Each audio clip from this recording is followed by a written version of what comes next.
Hindi man marunong lumangoy, no problem for the gulata ang auntie Sugilan, may tabo naman. Welcome to Lido Beach and Kasam Beach ang mga auntie. At eto na nga, nakalabas sa wakas si auntie Sugilan kasla na ibulos abaka.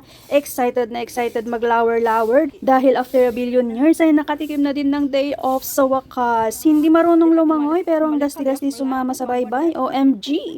Mapapa OMG ka talaga. Hindi pa man kami nakakarating ay tanaw na tanaw ko na ang very pagka-picturist ng place. Minamagnet ako habang palapit ng palapit kami sa katotohanan. Oh my G! Ang taray ng view. Ang lakas maka-instagrammable ang pegs. Ikaw, worth it ang pamasahe. Awan babawi ko nakmanonan. Ay, amazing. Super amazing. I say to you, di lang yan sa video o picture lang. What you see is what you get. Char, ngam totoo, agpaiso ko namsap. Pangalawang ulit ko na itong napuntahan, pero ang feeling parang first time lang. Same pa din ang vibe, nakaka-breathtaking, ang ganda. Tunay ngang mare-recharge, mare-restart at mare-refresh ka. Dahil bukod sa maganda na ang fresh pa ng hanging malalanghap. Tirik na tirik man ang araw ay sumasabay naman si hangin na ang sarap samyuin. Hindi nakakasawa at kung pwede lang ibagay ginawa ko na. Ayan, na-reach for destination na nga namin ni Aring Auntie ko yung pwesto namin at nakapag-upload na nga sila at padama na yung bangka ng Sarsarita. Inuukisan na nila yung suha at tingnan nyo naman ang mga baon namin ay talaga namang mixture of for healthy and not the healthy. Pero wait, ang cute ni baby girl lalo ay. Mapapa-heart ang aking eyes watching her. Sumasabay siya sa mga auntie na kumakanta ng papuri para kay God. And look at her, mother dear. Oh, halatang masayang masaya habang binibideo si Little Cutie Patuti. Habang sila ay abala sa kabila sa kanilang pagpupuri ay abala naman ang aming team sa chismisan.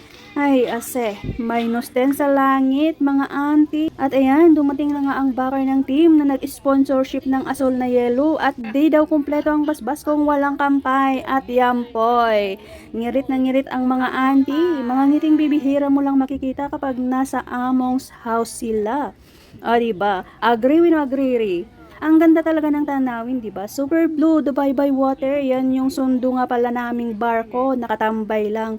Waiting sa mga auntie na mawawasdang pero walang ganern dahil super bait kami kung nayos sa ayan at kanya-kanya nang ang gawain ng tropa. May kumakain, may nagseselfone at may ka-video call ang lalabs of their lives. Sana all na lang adi. Ayan, libot-libot muna ang eyes at ayun na ang aming kapitbahay for the buhos na siya ng kalitada ng kanilang cake and waiting naman si Auntie Subilan if bibigyan awan babain na kitdi.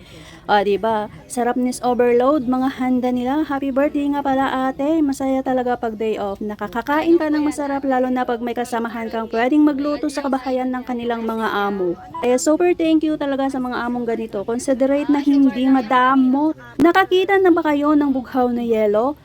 Ayan, 2,000 years later, dumating na din ang aming Google Map auntie. Napakasaya ng bukas ng mukha, happy yarn habang nagkukwento. Ang dami agad kwento, hindi pa nga nangangalahati.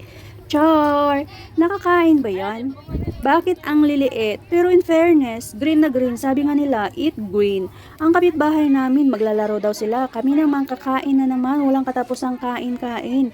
Dami naming baon, sayang naman. O diba, ang saya-saya ng laro nila kahit may daya ang nagaganap. Char! At saan naman kaya galing si Auntie Baker? Dala-dala kanyang luggage. Content yarn. Oy, tinapay lang daw para di halatang rawat ang Auntie Subilan.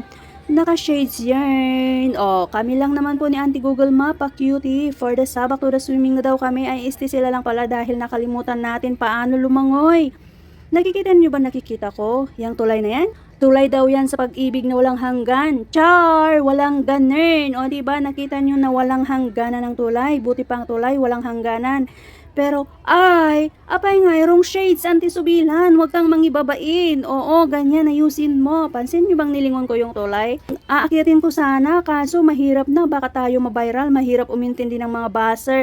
Char! Ayan, ang Auntie Google Map, tigasin maglakad towards the baybay at ang kanyang sikreto, dasudas her paa sa darat, tas pasimple lang, pangiting-ngiti lang nang walang ano-ano'y. Biglang, wow! Ano yon? Diving? Pshh! Oh, now I know why dasudas da paa sa darat para makapag-entry pala ng kagilagilalas na diving technique. Diba? Ay, buti pa si Binibini, pahiga-higa lang sa buhangin, naabot ng tubig.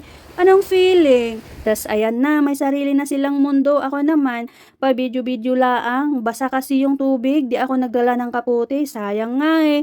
Binubusog ko na lang ang mata at isipan ko sa tanawing tunay namang napakaganda. Wala ka nang masay-say pa. Buti pa sila, nag-i-enjoy sa gitna ng dagat.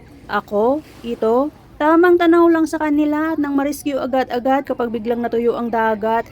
Char! Pero si kuya, loh, nagpalutang-lutang ba naman sa aking in front as if naman, hoy! Kuya, kaya ko din yan no, ikaw lang ba?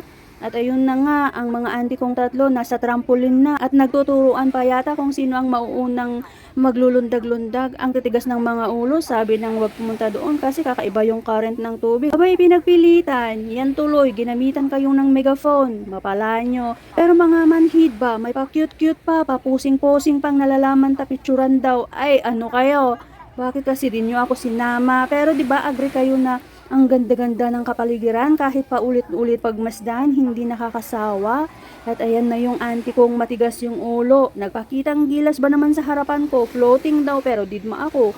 Kaya ko yan eh. Tambal lang kasi tayo mga auntie. Ganun. Char! Ikaw ba naman ang nag-splash? At ayun, sa wakas cravings ng dagat satisfied. Kaya uwi na tayo mga auntie. At paggabi na, mahabang mahaba pa ang pila pabalik sa ating totoong kamunduhan. Kaya on the go na tayo. Mag-ingat lang tayo and this is it. And this is it. Let's call it a day mga auntie. Bye!